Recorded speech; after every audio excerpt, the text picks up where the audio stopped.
dic Anna Morancho Lluelles, tinc 29 anys i treballo actualment a l'Associació Discapacitat Visual Catalunya. Realitzo una tasca que es podria titular tècnic de projectes, però en una entitat tan petita al final acabes fent una mica de tot. Faig de voluntària, faig de treballadora social, faig de gerent, faig de representant, faig xerrades.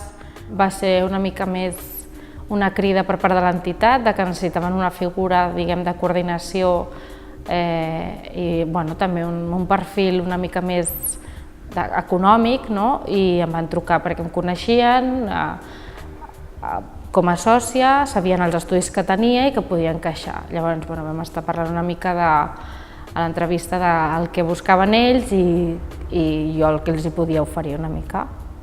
Doncs abans d'aquesta feina sí que havia fet més entrevistes. La que recordo així com més tensa va ser una entrevista que em van fer per entrar a una multinacional a treballar, primer de becari, després ja vaig quedar-m'hi més temps, que és la típica entrevista aquesta de moltes fases.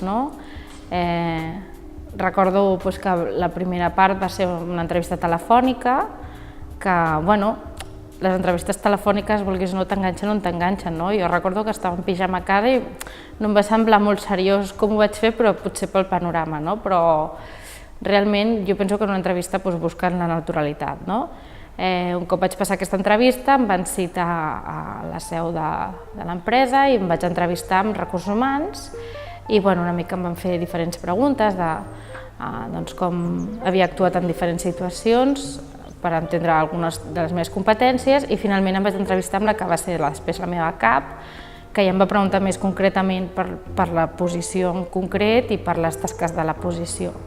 De seguida em van trucar per fer pràctiques, que sincerament era una cosa que em feia una mica de por, començar en una empresa a treballar sense haver tocat una miqueta res del que estava estudiant.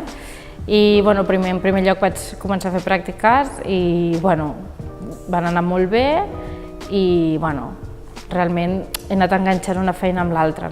Que estic a l'entitat que estic, estic en una associació que òbviament ja té la sensibilitat amb la discapacitat, llavors sí que tinc totes les adaptacions que vull, que necessito, inclús hi ha a l'entitat molts aparells de tiflotecnologia que estan allà perquè el soci el pugui provar, que en el cas que jo el necessiti laboralment tinc una gamma potser de material que inclús les persones que no treballen en una entitat com aquesta no tenen. I llavors amb això també tinc molta sort i no em puc queixar. Sí que és veritat que, per exemple, altres vegades o altres empreses que sí que he tingut o no he tingut tantíssima sort, també m'he sentit molt acollida en aquest sentit i he pogut demanar adaptacions, després han tingut molt en compte la llum que jo podia necessitar, en quin costat d'una finestra preferia sentar-me. Com la gent una mica desconeix el món,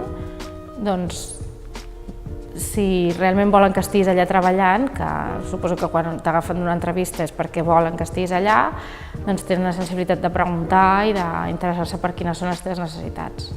Que no es venguin per la via de la discapacitat. Una persona és moltes coses, a més de tenir una discapacitat, i que es faci valdre, sobretot, amb les capacitats i els estudis que té i els coneixements. Si tu vas amb una actitud una mica negativa o ja pensant que per la discapacitat potser no t'agafen o que això et limitarà enfront a altres companys o altres persones que estiguin passant per el mateix procés de selecció, es nota això. Llavors jo recomano que sobretot l'actitud que portis és de seguretat i que si t'has presentat en aquell lloc és perquè tu creus que vals.